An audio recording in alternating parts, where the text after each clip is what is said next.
Bueno, buenas tardes a todos.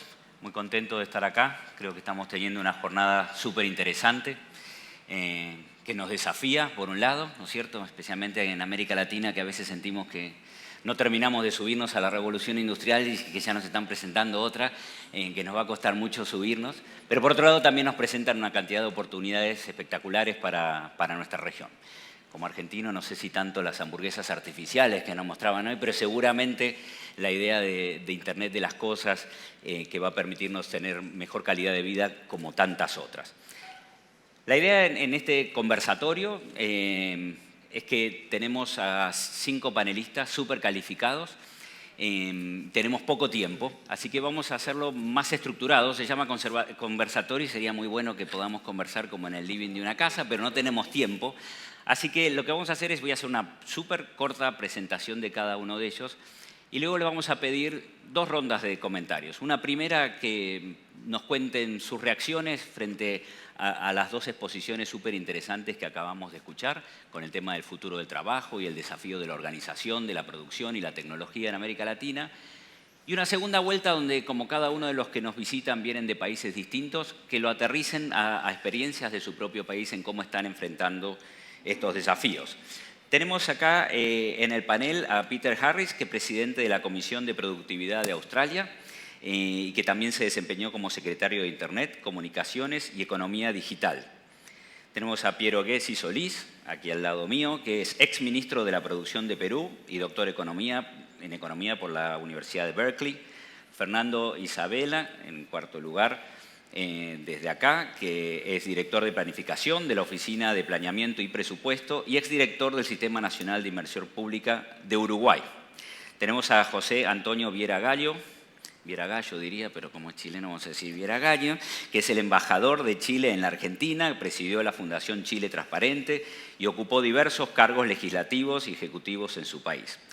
Y por último a Fernando Castro Trenti, embajador de México en Argentina, que fue diputado y senador en su país y es magíster en Relaciones Internacionales de la Universidad de Belgrano. Entonces, con esta pequeña introducción, ustedes tienen más datos de los panelistas en el folleto y en la agenda. Le voy a pedir entonces a Peter Harris primero que nos dé su reacción. La idea es que se tomen unos minutos, eran 5 pero se nos van terminando, unos minutos para hacer esta reflexión por orden y luego vamos a la reflexión de las experiencias en cada país. Adelante, por favor. Bueno, voy a tratar de darles una idea de lo que ha sido la experiencia australiana en 2 áreas y al hacerlo voy a tratar de vincular lo que dijo Charles y Colin. Así que ténganme paciencia. Tal vez no haya un vínculo directo, pensarán ustedes, pero sí es un proceso de aprendizaje útil, creo yo, el mostrarles la experiencia australiana. Algunos de ustedes habrán escuchado hablar del modelo australiano. Creo que lo han mostrado acá en los medios de comunicación en la Argentina, con la impresión de que se trata de un éxito total. Así que voy a hablar de planificación para la innovación, porque no es un éxito total. En Australia les puedo decir eso. Nosotros producimos muchos patentes y hacemos mucha investigación en nuestras universidades y, sin embargo, producimos muy poco en cuanto a transformación de las actividades y los negocios. Y por los últimos 15 o 20 años, esto ha sido un problema para el gobierno australiano. Y mucho dinero y esfuerzo se ha invertido en tratar de resolver este problema. Y en 15 o 20 años, en cuanto a planificación de la innovación, no hemos visto que se haya logrado mucho. Hay una cantidad de cosas que descubrió el gobierno en el curso de esto, en cuanto a la innovación, y un par de ellas son interesantes, muy pertinentes. Los australianos, como consumidores, aprenden muy rápidamente sobre las nuevas tecnologías. Cada vez que hay una innovación, un nuevo teléfono, un nuevo servicio de Internet, somos muy consumidores de esas nuevas cosas. Nos convertimos al mercado rápidamente. Lo interesante es que en Australia no hay tenemos un 93% del mercado en los productos nuevos. Pero nuestras firmas se identifican como innovadoras por naturaleza. Y eso hace muy difícil que los gobiernos los convenzan de tomar patentes e investigación universitaria para sus propios procesos industriales. Pero si algunas de estas empresas pensaran que son realmente innovadoras, el 98% restante tendrían que relacionarse más con el resto de la población y podrían dedicar muchos esfuerzos a alentar eso.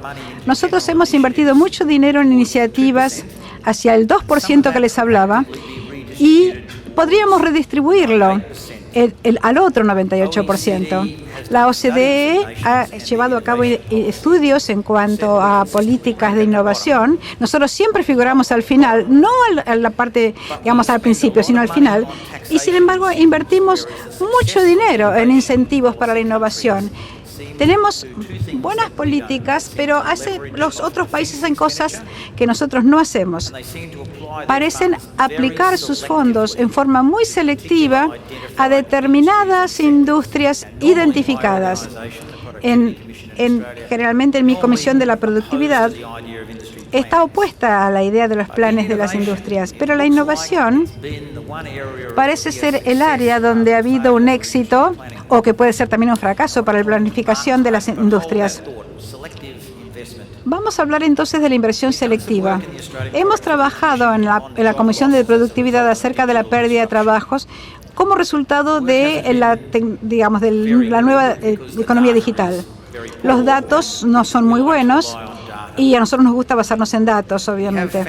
Hemos encontrado una ausencia total. No hay ninguna indicación en el registro de empleo del impacto que ha tenido sobre el empleo la UBA o de la robótica en cuanto a la industria automotriz o los grandes desplazamientos que ha causado el nuevo sistema, la nueva economía digital y los nuevos puestos que se están automatizando.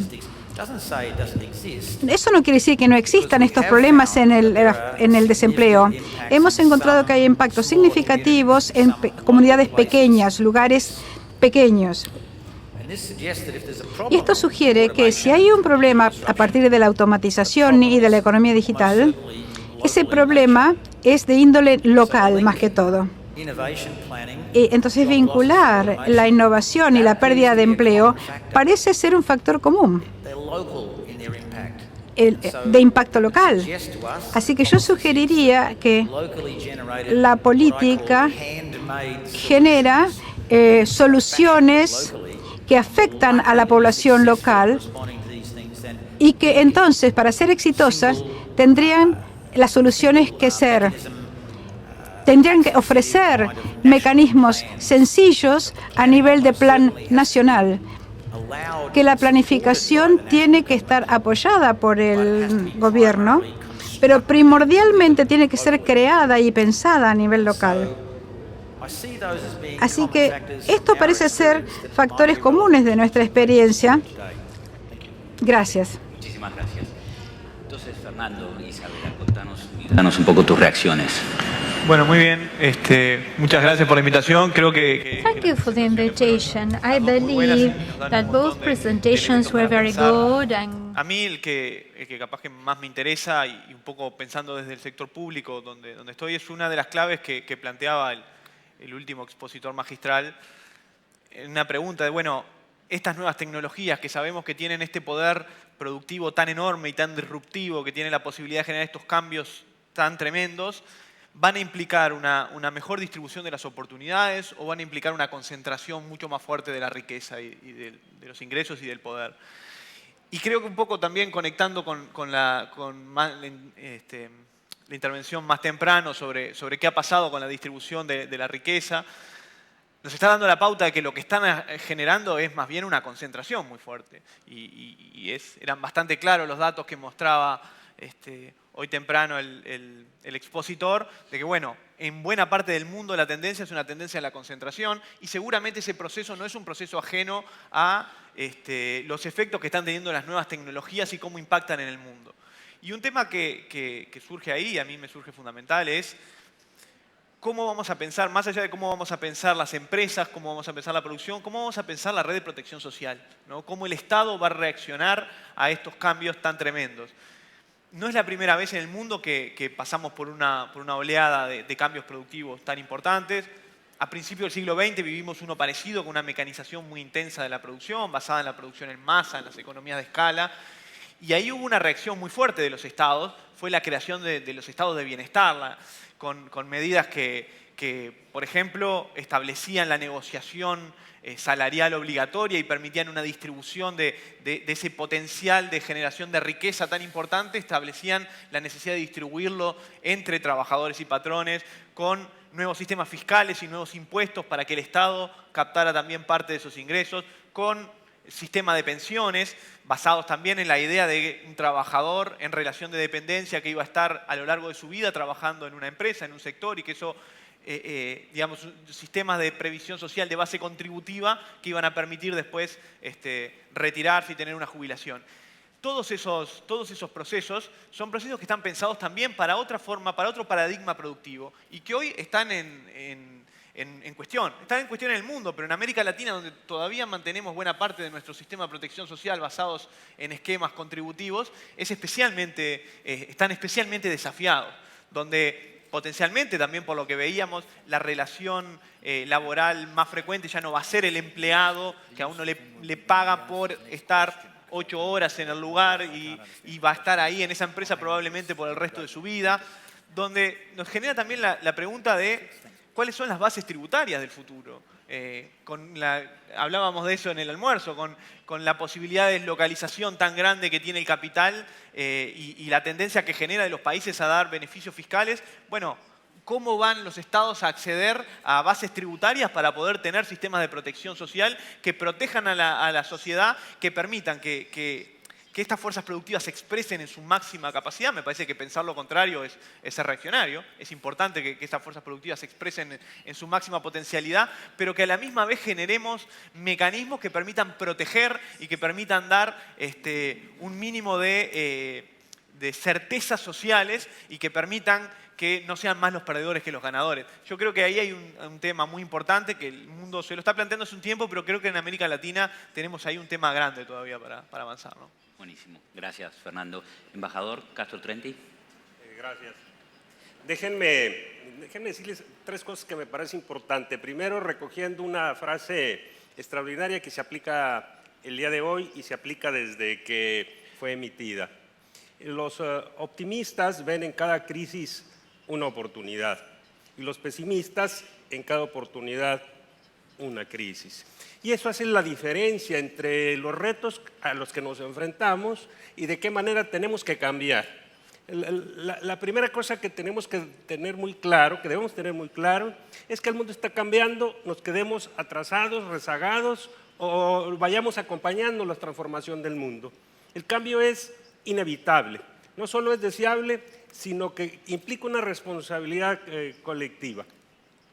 México fue uno de los últimos países en ingresar al GATT. El GATT, que nace 2 años después de la finalización de la Segunda Guerra Mundial, en el 47 nace el GATT y México ingresa 39 años después, es decir, en 1986.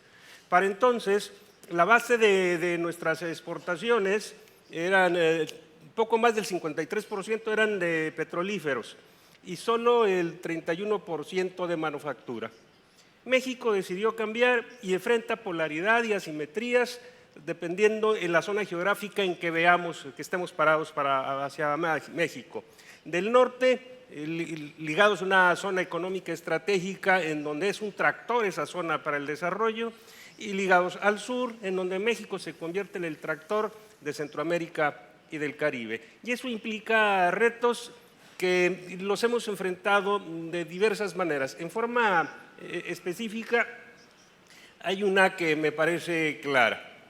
En el año 2014, el 83% de nuestras exportaciones son manufactura.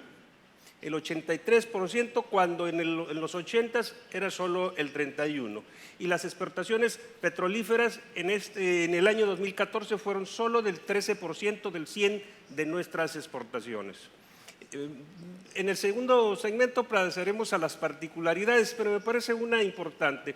En el Atlas de Sofisticación de la Economía, publicado por MIT y por Harvard, México ocupa el 24 lugar en economía sofisticada. Implica todo un proceso de evolución desde la academia, la docencia, la capacitación a través de los mismos empleadores y, por supuesto, programas estratégicos para no solo exportar bienes, sino para también exportar intelecto que vaya a otras universidades y otras latitudes y pueda traer experiencias de éxito en los que sea un insumo de desarrollo para la sociedad.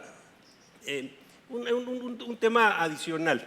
Somos uno de los países que aportan a nivel de egresados de las universidades el más alto porcentaje de ingenierías y de manufacturas. Alemania aporta el 15% del 100% de sus egresados, México el 20%, Estados Unidos entiendo que el 9 o 10%, es decir, es posible cambiar asimetrías que las que tenemos que enfrentar e implica toda una nueva arquitectura, no solo de negocios, una nueva arquitectura de la estructura constitucional, del marco legal y por supuesto que tenemos que replantear la correlación que ya no es la misma entre los países que dominaron a través de la Segunda Guerra Mundial y impusieron reglas que hoy en esa globalización financiera ni siquiera esos países que nos las han impuesto las aplicaron en su crisis del 2008. Y son retos que nos sostienen en la asimetría que hay que cambiar. Buenísimo, muchísimas gracias, embajador. Embajador Viera Gallo, por favor. Bueno, yo diría que estamos, como se ha indicado, en el medio de un proceso de cambio muy acelerado y asimétrico. Solo una anécdota. Yo estaba ayer en el Viña del Mar, en Chile, en la reunión de integración de lo que se llama el Paso Cristo Redentor. Ahí pasan 2 millones de personas al año y el promedio de espera son 5 horas, a veces 9 horas. O sea, es lo atrasado. Sí. Y en ese momento me llama mi secretaria por WhatsApp y es todo gratis. O sea, la llamada es gratis, se puede llamar a cualquier parte. O sea, en algunos aspectos estamos ambos países muy adelante. En otros, muy burocráticos, muy atrasados, con muchas dificultades.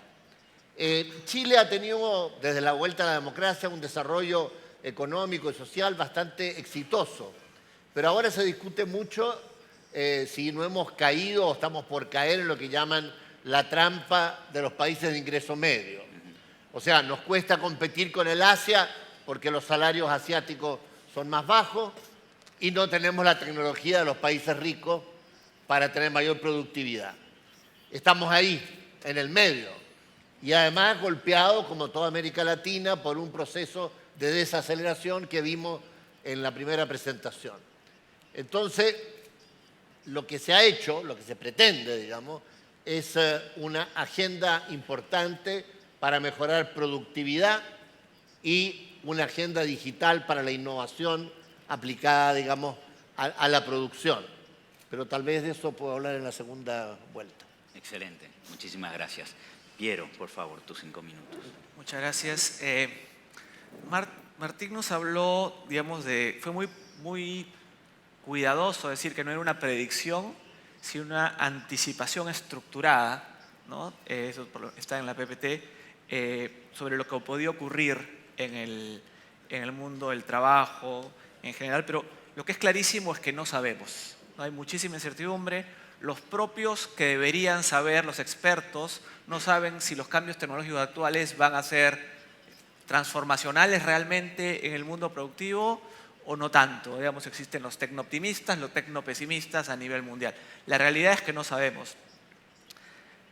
De hecho, los eventos más importantes que están ocurriendo en el mundo ahora no fueron predichos hace algunos años, ¿no? El Brexit, Trump, no fueron predichos por nadie. O sea, la capacidad de predecir a futuro posiblemente va a ser relativamente baja.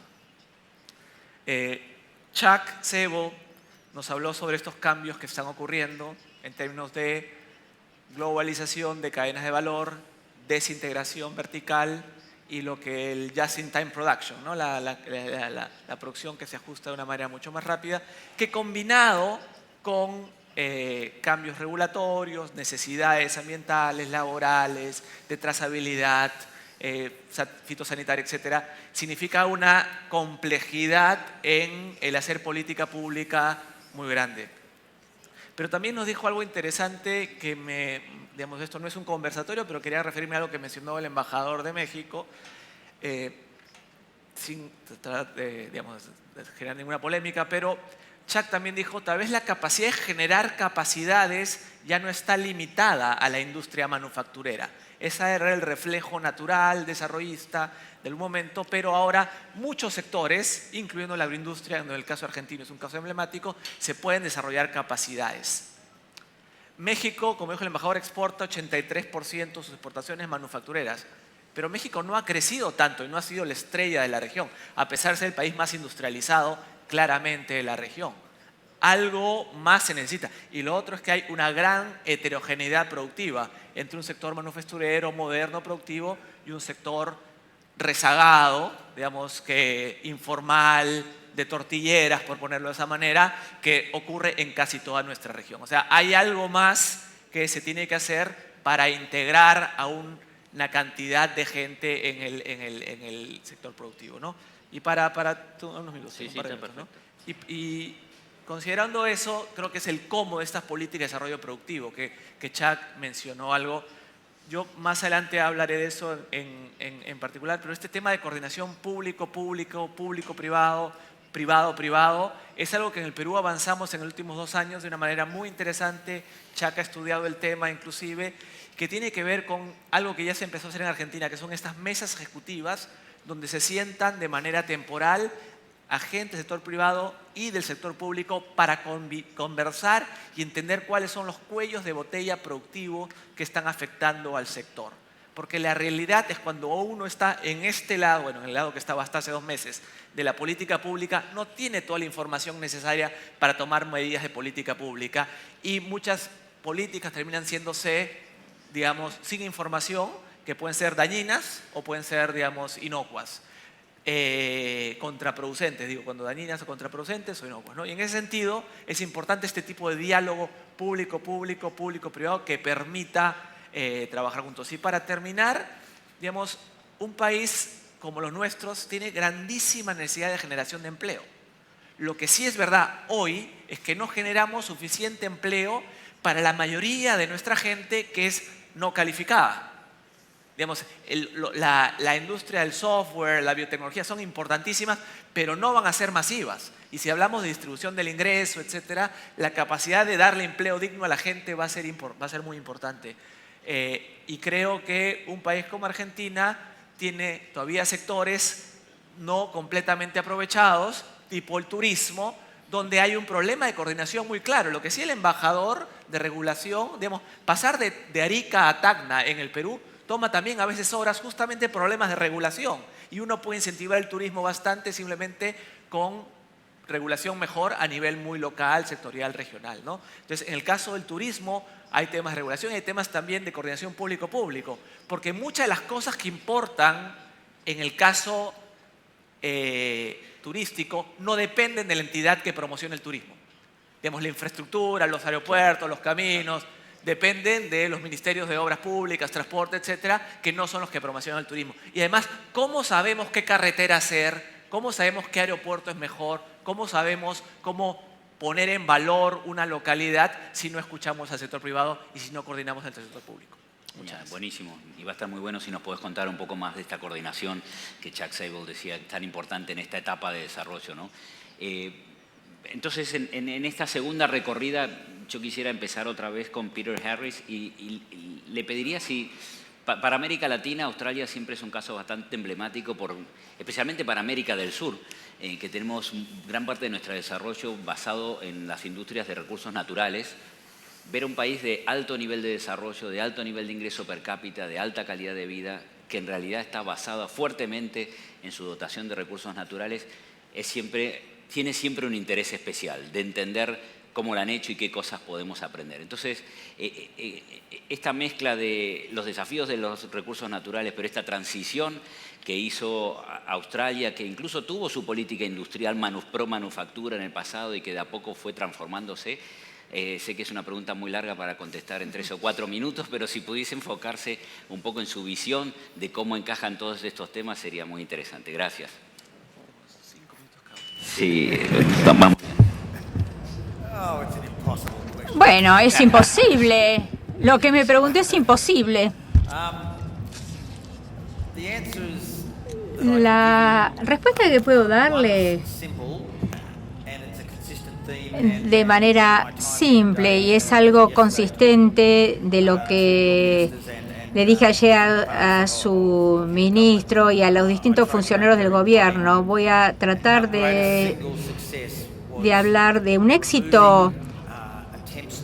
Tenemos que sacar los intentos de proteger y en algunos casos subsidiar y en otros casos manipular los precios en industrias muy eficientes, por ejemplo la agricultura en particular, aunque no lo dije ayer, pero lo digo ahora.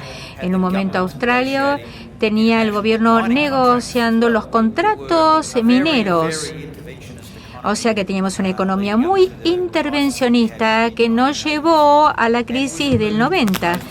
Y nosotros eliminamos esas protecciones, esas intervenciones de una vez y llegamos a industrias muy eficientes que se ajustaron, mejor dicho. Entonces tenemos que ver cómo enfrentar las industrias que nacieron globalmente, por definición nacidas globalmente, y permitirles que adopten nuevas tecnologías y distintas actividades de investigación simplemente porque lo pueden hacer, porque son redituables y competitivas en los mercados internacionales una vez que se eliminan las restricciones. Pero también hay una cuestión compleja y prolongada. Pero la respuesta más larga es simplemente eliminar las restricciones. Espero que no sea yo lo que estoy haciendo este ruido. ¿Soy yo? Pregunta.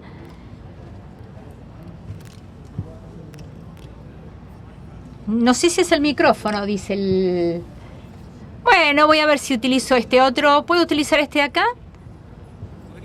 ¿Funciona? Sí, funciona. Bueno, me voy a quedar acá. Muy bien. O sí, la tecnología, ya estoy a cargo, ya me adueñé. Ya es todo planificado, todo planificado. Entonces, bueno, me tengo... A ver si tengo que empezar a hacer algo divertido. Pero decía que la respuesta compleja es el sector de servicio, que es el mayor empleador por mucho en Australia, y mucho del desarrollo económico tiene que ver cómo emplear a la gente. En Australia se trata de el sector de servicios, es la clave. Menos del 10% va a la minería, 5% agricultura. O sea que son empleadores muy acotados. Y nosotros hacemos esfuerzos conscientes y activos. El ministro de Perú habló del turismo. Ese es un muy buen ejemplo de cómo se puede cambiar la actitud frente al sector de servicios. Nosotros apoyamos el desarrollo del turismo y al hacerlo dejamos de apoyar el desarrollo, por ejemplo, de las compañías aéreas. Durante muchísimos años tuvimos una sola compañía en Australia y la vida fue muy fácil para ello porque la competencia era limitada, pero como consecuencia tenemos poco flujo turista.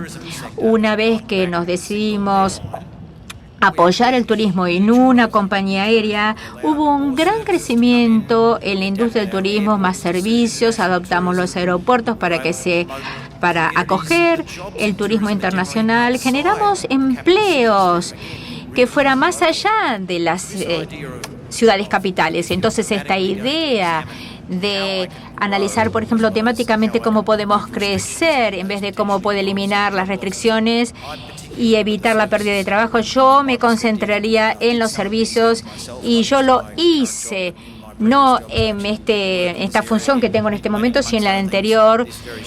Y entonces implementé una estrategia de turismo y yo les podría decir, si ustedes quieren, cómo funciona. Uruguay ha hecho unos esfuerzos bastante serios e importantes en los últimos años de reorganización institucional, pensando en los temas de innovación y los temas de trabajo y de conectar estas cosas. Sería bueno que por ahí podés conectar estos temas que estamos discutiendo con esa experiencia en tu país. Sí, bien. A ver, me parece que parte de la idea también era un poco conectarlo con la idea de la diversificación productiva. Uruguay es un país, pensando en la canasta exportadora, que muestra una cierta diversificación reciente, pero muy basado en productos siempre de base agropecuaria, ¿no? Si pensamos en exportaciones de bienes, el 75% son productos de base agropecuaria. Si consideramos los servicios, eso baja un poco porque bueno, hay experiencias recientes exitosas en servicios como software, como servicios globales de exportación. Pero, sin embargo, esa diversificación basada en productos de base agropecuaria en parte ha sido buscada y ha sido el resultado de un conjunto de políticas que se han mantenido a largo plazo y que son relativamente exitosas.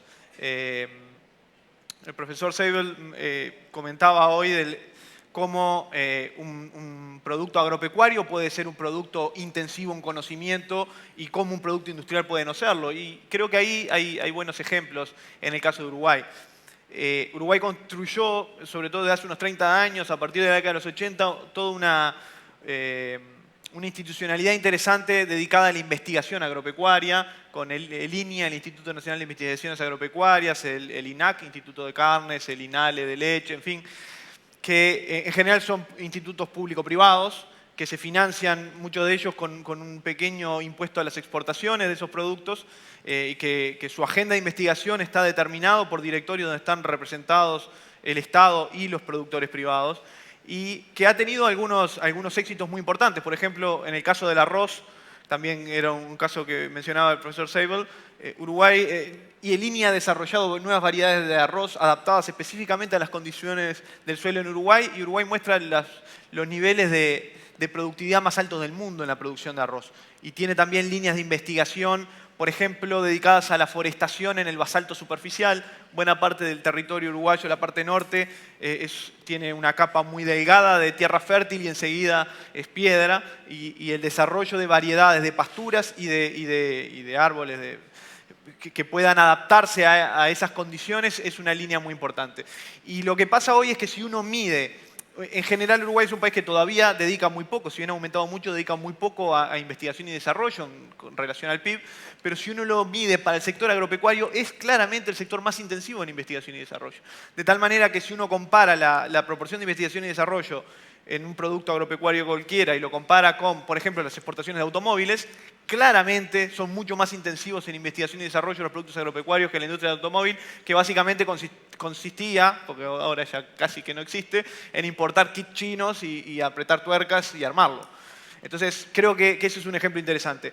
Dos ejemplos más relacionados con el mismo tema. Uno es la trazabilidad ganadera. Uruguay ya hace una década casi que tiene todas las unidades de ganado vacuno con una caravana, con un chip, ¿sí? Uruguay tiene 12 millones de vacunos, casi 4 por cada habitante, y todos están con trazabilidad electrónica que permite permanentemente rastrear, saber dónde ha estado y potencialmente cómo se ha alimentado ese animal a lo largo de su vida. Eso es algo que los mercados internacionales pagan bastante porque permite acceder a cuotas específicas que tienen que ver con carne solamente de animales solamente alimentados a pasto natural, o otros que tienen 100 días en feedlot.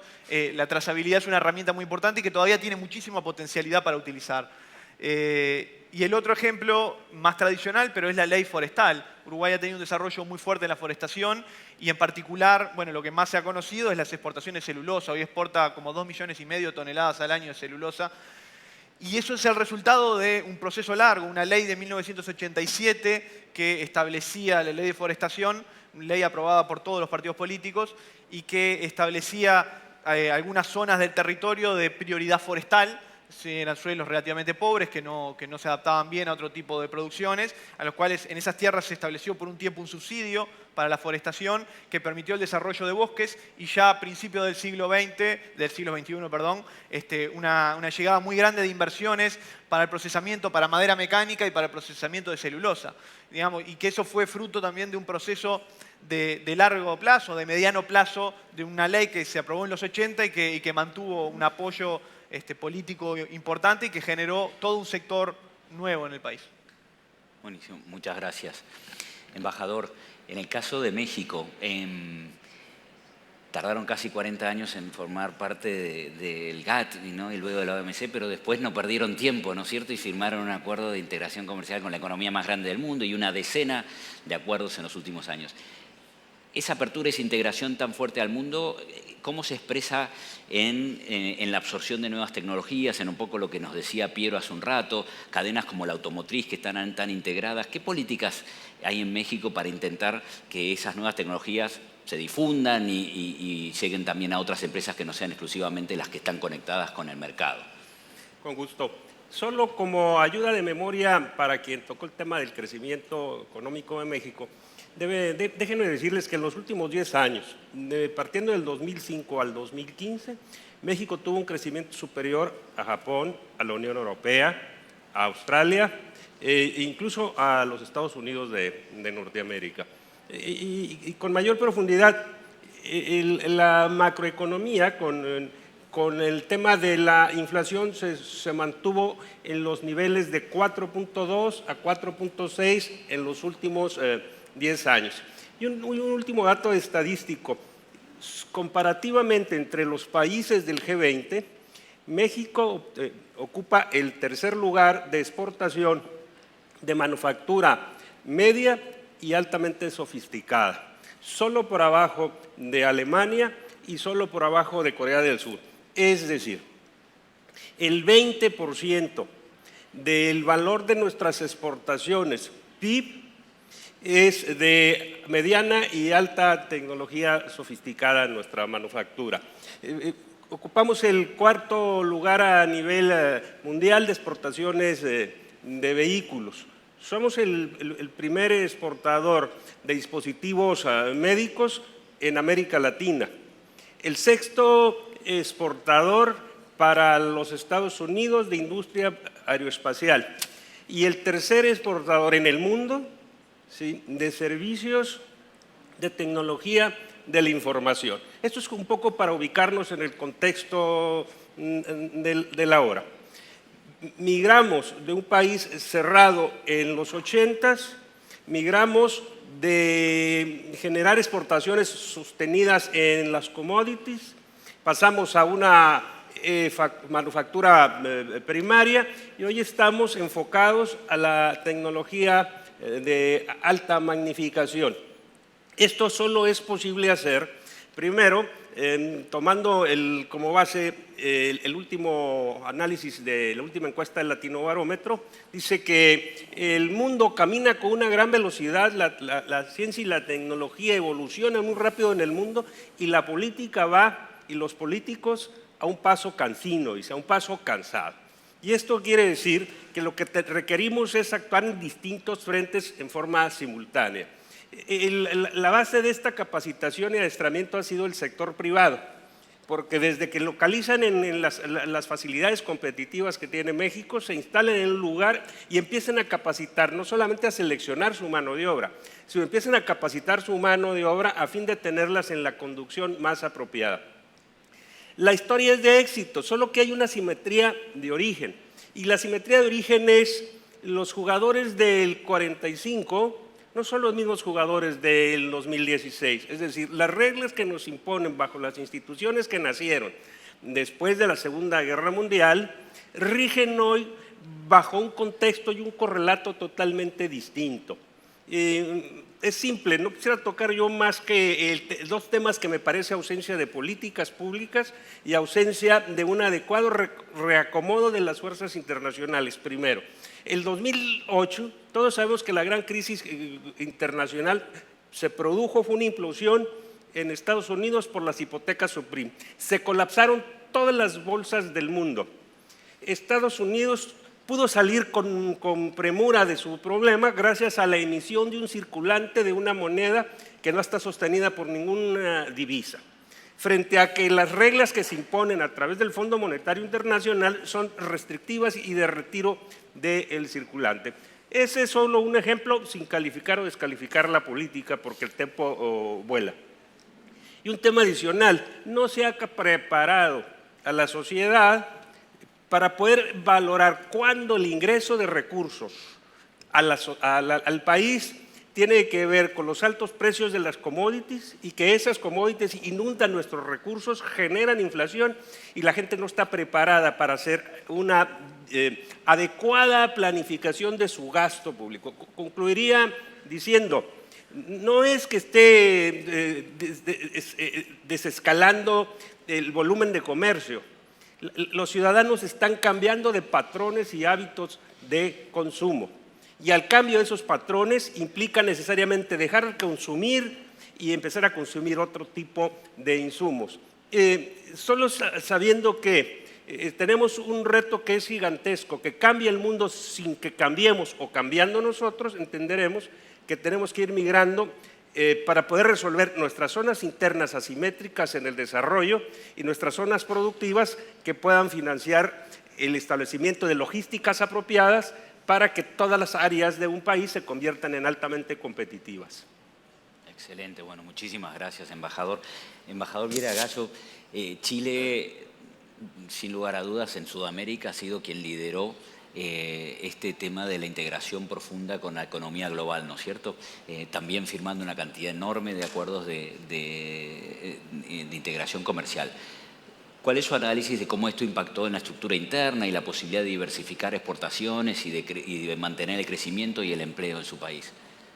Yo creo que ha sido, bueno, como señalaba también el embajador de México, en el caso chileno ha sido bien positivo. No es que no haya habido problema o no haya problemas, sino que se ha producido una modernización bastante grande, sobre todo del campo y también de la acuicultura. ¿Cuál es la dificultad? Que un país tan abierto es más sensible a las crisis internacionales. Y además se produce una diferencia entre el trabajador que está en el sector exportador y el trabajador que está en el otro sector. Entonces hay un problema de igualdad que también se está planteando. En el caso nuestro, lo que ha habido es la voluntad de incentivar más aquellos sectores productivos, agregando valor, cosa que quisiéramos hacer además con acuerdos con otros países de la región, y también hacer mejores servicios tecnológicos a nivel global. En lo que se refiere a la agenda digital, me parece importante primero reconocer que el sector ligado a la industria digital ha crecido enormemente. Ha crecido en volumen, en venta y ha crecido en empleo, 23%. Sin embargo, tenemos una brecha digital. En Chile están conectados a Internet el 70% de los hogares. Quisiéramos llegar el 2020 al 90% con banda ancha, pero en el sector rural es menos, el 40 y tanto, y en el primer quintil de más bajos ingresos solo llega al 50 y tanto. Sin contar el problema que la gente se conecta ahora con el teléfono. Con el celular. Pero es un país que está bastante conectado. Ha crecido mucho también el comercio electrónico y estamos lanzando un portal de comercio electrónico de exportaciones. Y se acaba de firmar un convenio con Alibaba, el gigante chino sobre la materia, para que pequeña y mediana industria de exportación pueda tener acceso a través de Alibaba a ese mercado, digamos, electrónico. O sea, hay mucho que hacer todavía. Nos falta bastante inversión en ciencia y tecnología. Y en eso quisiéramos también colaborar y colaboración con otros países de la región, potenciar nuestro trabajo. Hay inversiones en ciencia o trabajo en ciencia que no produce efecto en mano de obra. Por ejemplo, la astronomía. Nosotros tenemos grandes observatorios mundiales en el norte del país, pero eso es aprovechado, digamos, por los que dan servicio y es aprovechado por los astrónomos y por la ciencia, y está muy bien y hay que seguir adelante. Pero eso no produce mayor empleo. En cambio, quisiéramos y también desarrollar más el valor agregado de los productos de exportación que son intensivos en mano de obra, por ejemplo, en el campo de las exportaciones agrícolas o la silvicultura o la acuicultura. Y el turismo, obviamente, como muy bien señalaba, es también una industria que puede ser de punta. O sea, yo diría que estamos en plena transformación, tenemos mucho, digamos, estamos en un punto de partida bueno, pero con muchos desafíos por delante, o sea, y también muchas incógnitas. Sin duda que para que todo esto sea posible, tenemos que mejorar el sistema educativo. Chile tiene, según PISA, el rendimiento mayor en educación en América Latina. Sin embargo, es pésimo si lo comparamos con el sudeste asiático. Entonces, no podemos contentarnos con decir, mire qué bien está Chile, cuando de lo que sale ahí es que no podemos competir con Corea del Sur, con Shanghái, con Taiwán u otros países. Entonces, tenemos que hacer un esfuerzo grande en calidad de la educación. Y confesemos también entre todos nosotros que nadie sabe mucho cómo hacerlo. Es muy fácil decirlo, pero vaya uno a cambiar el aula, a que la dinámica pedagógica sea otra, que los conocimientos no sean una bolsa de, digamos, de datos, sino que sea forma de pensar. ¿Dónde están esos profesores capaces de enseñar así? En fin. Y lo otro es capacitación de mano de obra. Es verdad que las empresas privadas hacen su tarea, pero también el Estado, en el caso nuestro, cumple su función para capacitar a la gente para que tenga empleo más productivo. O sea, termino diciendo que estamos como en la mitad del río. O sea, hemos atravesado una parte y estamos bien, pero nos queda una larga parte por delante. Muchas gracias, embajador. Yo quiero aprovechar a pasar un pequeño aviso desde el BID, dentro de la División de Tecnología e Innovación en la que estoy. Estamos promocionando justamente la colaboración en ciencia y tecnología entre Argentina y Chile. Y no solamente en ciencia general como astronomía, sino en campos súper específicos entre el Ministerio de Ciencia y Tecnología e Innovación de Argentina y la Corfo, en temas de acuicultura y en temas de proveedores de la minería. Hay un montón de economías de escala ahí a tener que no tiene sentido que cada país haga lo suyo por su lado y evidentemente eso se podría expandir perfectamente a otros países de la región. Piero, yo creo que tu intervención anterior fue una perfecta introducción para que nos cuentes un poco todo este esfuerzo que están haciendo en Perú en términos de colaboración privada-privada y público-privada, que es tan crítica como claramente escuchamos en las intervenciones anteriores. Ok, muchas gracias. Un comentario solamente. Lo que caracteriza a un país como el Perú, como a todos los países en vías de desarrollo, es un nivel relativamente bajo de productividad y una altísima heterogeneidad productiva. Dentro de un mismo sector podemos tener a empresas de punta de nivel mundial con sectores altamente rezagados. La mala noticia es que esto genera pues mucha desigualdad. La buena noticia es que, digamos, hay capacidades, digamos, que se pueden crear a través de difusión tecnológica que permita cerrar la brecha productiva de alguna manera. Digamos, acumular capital, capital humano inclusive, es mucho más lento que hacer mejoras tecnológicas. Pueden ser saltos mucho más violentos que puedan ayudar a cerrar esa brecha que es tan injusta, ¿no? El segundo tema es, nosotros, ya yendo al tema peruano, nosotros lanzamos el plan de diversificación productiva. Perú es un país, como la mayoría de países de la región, con una canasta poco diversificada, pero decidimos que digamos, no queríamos decir vamos a escoger estos sectores porque creíamos que no tenía sentido, no conocíamos bien, y contratar una gran consultora internacional con un diagnóstico que nos dará muchos meses, simplemente dijimos posiblemente no nos va a dar muchas cosas nuevas. Hicimos un enfoque muy parecido de alguna manera a lo que mencionó Chuck, bottoms up, ¿no? Trabajando desde abajo. De hecho, Chuck y yo nos conocimos en enero del año 2016, Sebel 2016, y llegamos a la conclusión que nosotros, sin saberlo, porque me hubiera encantado decir que nosotros las mesas ejecutivas las pensamos absolutamente de una manera, digamos, sofisticada y digamos, técnicamente validada por la academia,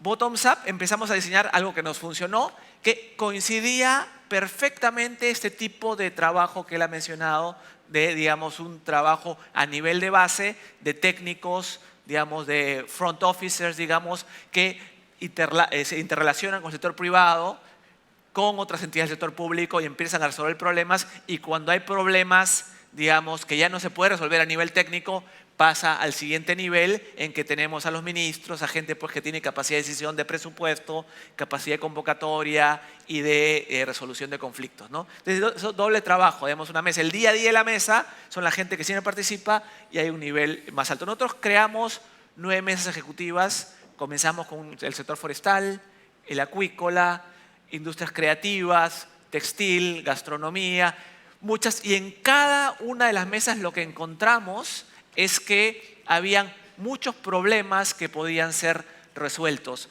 con persistencia. Algunas mesas, las fáciles, digamos, el sector forestal era una mesa fácil porque no había nada, a pesar de todo el potencial que tenía el Perú, no había ni siquiera legislación para plantaciones forestales. Lo que hizo Uruguay hace 30 años en el Perú no había ocurrido. Se confundía la selva, el bosque de producción permanente, con plantaciones forestales, ¿no? Entonces, a uno para cosechar en su plantación le pedían un permiso que duraba 8 meses. Es como que a alguien que produzca uva le digan que tiene que pedir un permiso y que dura 8 meses para recolectar su uva, ¿no? Porque se confundía la selva natural de siempre con plantaciones, ¿no? Que en realidad se parece mucho más a la agricultura.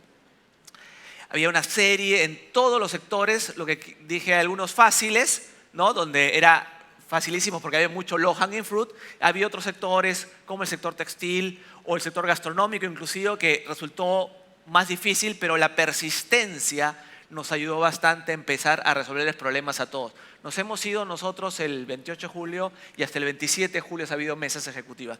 En términos de elecciones, porque hay mesas y hay mesas. En el Perú ha habido mesas técnicas, mesas de trabajo, mesas de diálogo, mesas regionales, ¿no? Entonces, cuando uno, tal vez la palabra es inclusive desafortunada porque suena a muchas experiencias repetidas en la región que no han funcionado, ¿no? Nosotros tratamos de ver qué cosa es lo que ha hecho que esto sea un poco distinto a todo lo que se ha hecho antes en el Perú. Por un lado, creo que ha habido menos enfoque de qué sector en particular. Más importante ha sido tener un contraparte privado relevante que esté dispuesto a trabajar junto. Porque uno no va a forzar, el gerente de una empresa va a venir 1, 2 o 3 veces, pero si no se ve resolución de problemas va a dejar de venir, ¿no? El sector privado va a ser un análisis costo-beneficio cada vez, y si no siente que se empiezan a resolver problemas no van a venir, ¿no? Lo otro es, más allá de hacer un gran plan de diversificación, nosotros lanzamos un plan de diversificación, pero más allá de pensar en un gran plan con, digamos, un Big Bang, como se llama, empezamos poco a poco con una mesa que fue funcionando, una segunda, una tercera, y empezamos a generar un know-how. Porque el know-how, digamos, es importante, ¿no? La tecnología, ayer cenando con Chuck nos decía, ¿no? La mesa es una tecnología más que una institución, ¿no? Y eso creo que es importante. La tecnología, el know-how de cómo funcionan se va aprendiendo en la medida que tiene más mesas, pero no hay que acelerarse demasiado porque si no al final terminas no siendo eficiente, ¿no? Lo otro es que los problemas de coordinación público-pública, público-privada, privada-privada, tienen una gran ventaja en nuestros países con situaciones fiscales ajustadas. No cuesta mucho coordinar. Coordinar es mucho más barato que hacer carreteras, ¿no? Hacer grandes obras de infraestructura. Mucho de los problemas de coordinación es ajustar regulaciones, coordinar gestión entre distintos sectores, que base de datos sean la misma, eliminar, digamos, medidas burocráticas que no tienen incentivos, algunos incentivos a la innovación, etcétera. Pero en general es muy costo efectiva, digamos, la coordinación es barata en general. Después, más que grandes diagnósticos, y eso me lleva al primer punto, porque no tuvimos una consultora, lo más importante era tener logros. A veces se acumula mucho en el lado, digamos, del pasivo, de esas matrices, entonces se dice problema, problema, problema, problema, y se empieza a ver muchos problemas, pero no hay soluciones. Entonces, si uno no empieza a generar momentum con soluciones, y por eso se llamaron ejecutivas, esta no es una mesa de diálogo donde la gente se sienta a ventilar sus problemas y la siguiente semana se vuelve a sentar a repetir lo mismo, sino más bien es un tema de ejecutar y solucionar, solucionar, solucionar. Y en la medida que iban apareciendo nuevos problemas, porque en la ejecución aparecen nuevos problemas, se van resolviendo también y no se acumula un gran número de problemas sin solucionar, porque el momento que la mesa no resuelve, muere, porque la gente deja de venir a la sesión de la mesa. No, lo otro es un tema muy ágil, iterativo.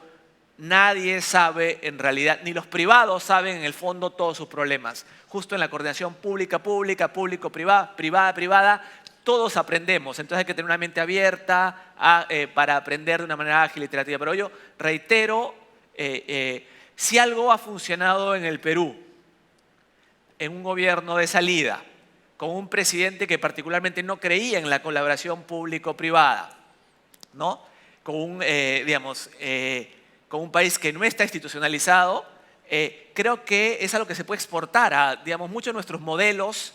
A veces pensamos, pues esto funcionó en Taiwán, en